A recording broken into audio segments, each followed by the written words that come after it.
Salut à tous, je me trouve juste au-dessus d'Épernay, un secteur super pour faire de la moto, et aujourd'hui je vais remonter la vallée de la Marne et je vais me rendre jusque dans le secteur de Soissons. Je vais me rendre dans un endroit où je ne suis jamais allé en prenant une route que je ne connais pas, mais a priori ça vaut le coup. Il s'agit de découvrir un château assez incroyable, digne d'un conte de fées de Disney, sauf que celui-ci a vraiment été construit au XIIIe siècle.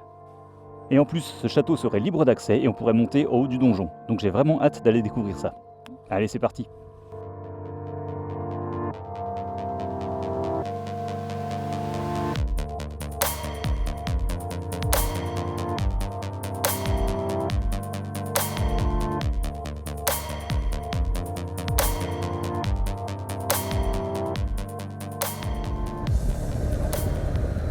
Bon, ceux qui habitent la région, vous aurez peut-être reconnu le petit village de Hauvillers, berceau du Champagne. Un super petit village à venir voir au-dessus d'Épernay.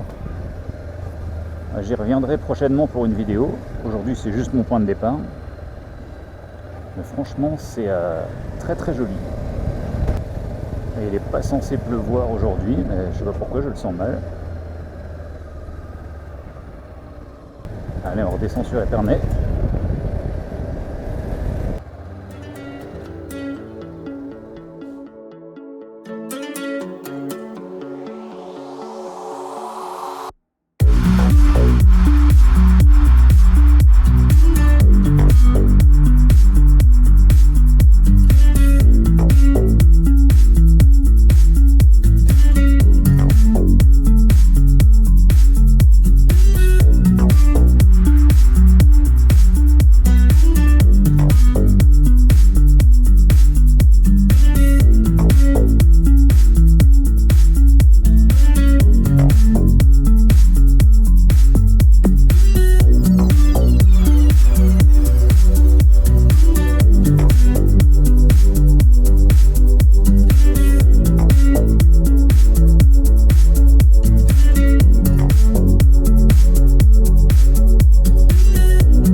Une fois passé Châtillon-sur-Marne, j'ai quitté la vallée de la Marne et j'ai rejoint le Tardenois et la région de Soissons et le décor change radicalement.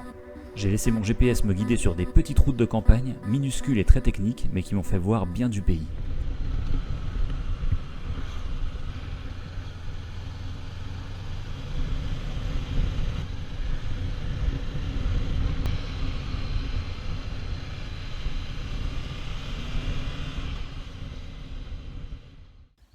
Bon, ça fait un moment maintenant que j'ai quitté la vallée de la Marne. Je suis sur des petites routes de campagne vraiment paumées, c'est super top. Je croise des grosses routes de temps en temps, mais le GPS TomTom me les fait pas prendre. Je l'ai programmé en mode 2 sur 3 au niveau sinueux. Heureusement que je n'ai pas mis en mode 3 parce que sinon je crois que je serais en tout terrain. En tout cas, la petite CB500X, elle s'en sort vraiment bien sur tous les types de routes, c'est un vrai bonheur. Franchement super. On va aller voir ce qui nous attend plus loin. Après encore de nombreux kilomètres à jouer sur ces petites routes idéales pour le trail ou pour le supermoto, j'ai finalement rejoint des routes plus rapides pour me rendre directement à ma destination finale, le village de Sept-Monts.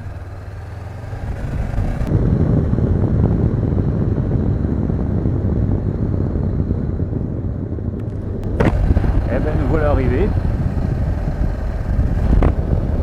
Nous voilà arrivés au village de Sept-Monts. C'est ici qu'on vient et c'est ici qu'on vient voir ce château assez bizarre. Alors Sept-Monts, c'est un village qui a concouru au concours des plus beaux villages de France et ça se voit tout de suite, c'est assez atypique. Une maison en pierre avec les créneaux là, ouais, c'est chouette. Bon, on va essayer de trouver où est-ce qu'on peut accéder à ce château. C'est pas là, non.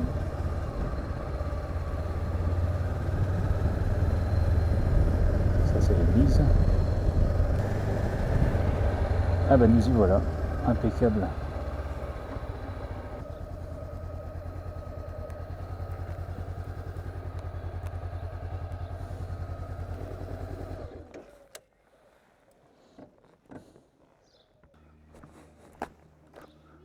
Alors, est-ce que c'est ouvert ici au moins? Bah oui, c'est ouvert. Ah, c'est génial, on est dans la cour du château. Il y a encore beaucoup de bâtiments encore sur les côtés. Ah, c'est vraiment ambiance médiévale.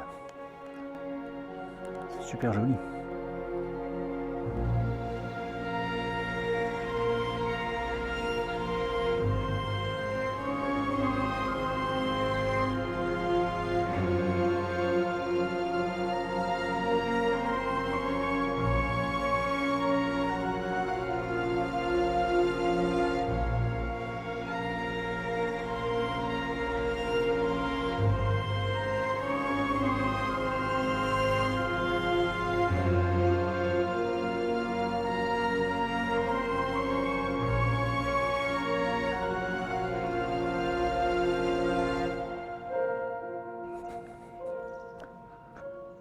Ah, franchement, c'est super joli ici.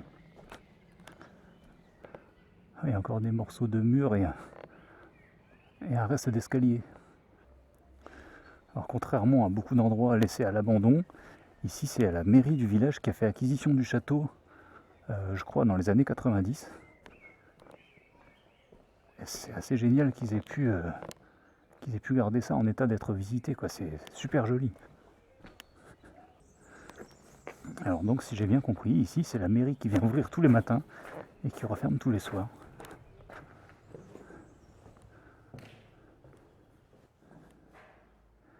Voilà, cheminée.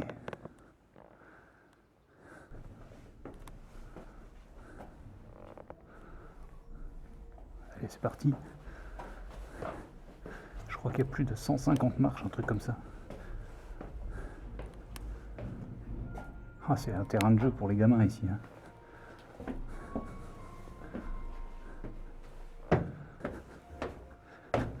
Bon, ça va, on y voit clair quand même.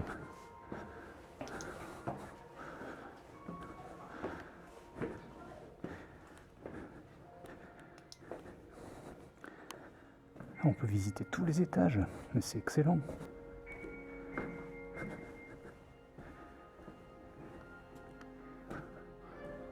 Par ici, il y a quoi? Ah, c'est l'espèce de petite tourelle ronde. Et encore une salle avec une cheminée. Ah, c'est fantastique. Moi, je pensais simplement qu'on allait monter en haut. Et en fait, le donjon, on le visite intégralement.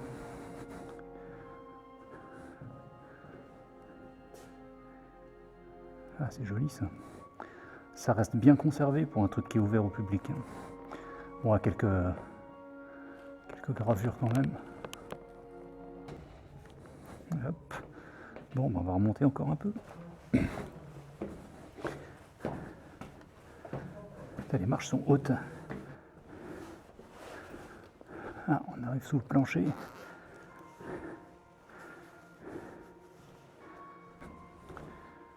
Ah, ici c'est fermé. Ça devait être les toilettes. Sûrement. Et encore un étage. Une grande salle ici. On n'en finit pas de faire le tour.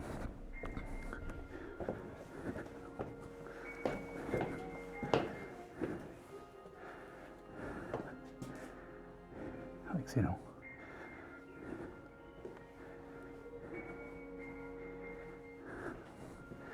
Un premier étage extérieur. Oh la vache. Alors je m'y connais pas beaucoup en château fort, mais je crois que ça c'est ce qu'on appelle une échauguette. C'est-à-dire un chemin de ronde à l'extérieur d'une tour et qui surplombe le vide.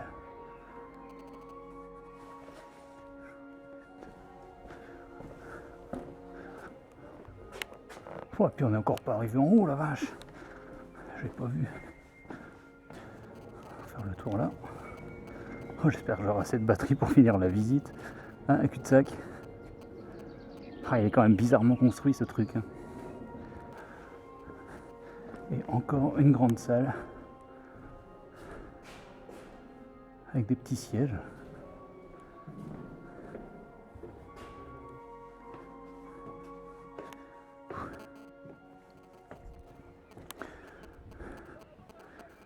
Oh la vue ici quoi.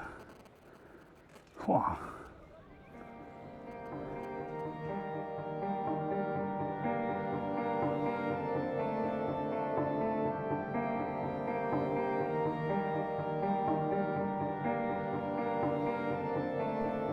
Le château de Sept-Monts reste pour moi un lieu unique. Il est accessible gratuitement et le donjon se visite à 100%. C'est une vraie curiosité architecturale qui semble mélanger le style médiéval des châteaux forts du Moyen-Âge à d'autres restaurations plus récentes. Je vous invite vraiment à venir visiter ce village et à rejoindre ce château fort fabuleux.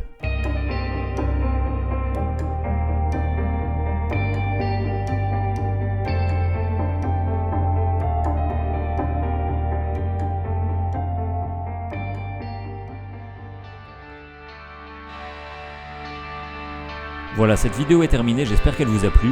Je vous remercie beaucoup d'avoir regardé et je remercie tout particulièrement Stéphane qui est le premier sur Facebook à m'avoir parlé du château de Sept-Monts que je ne connaissais absolument pas. Je vous laisse beaucoup d'infos dans la description sur les routes que j'ai empruntées et aussi sur le château en lui-même. Je vous invite surtout à vous abonner à ma chaîne pour ne rien rater de mes futures vidéos. Et si ça vous a plu, n'hésitez pas à lâcher un pouce bleu ou un commentaire. Il y a beaucoup de sites médiévaux dans l'Aisne, donc j'y retournerai très bientôt pour de prochaines vidéos.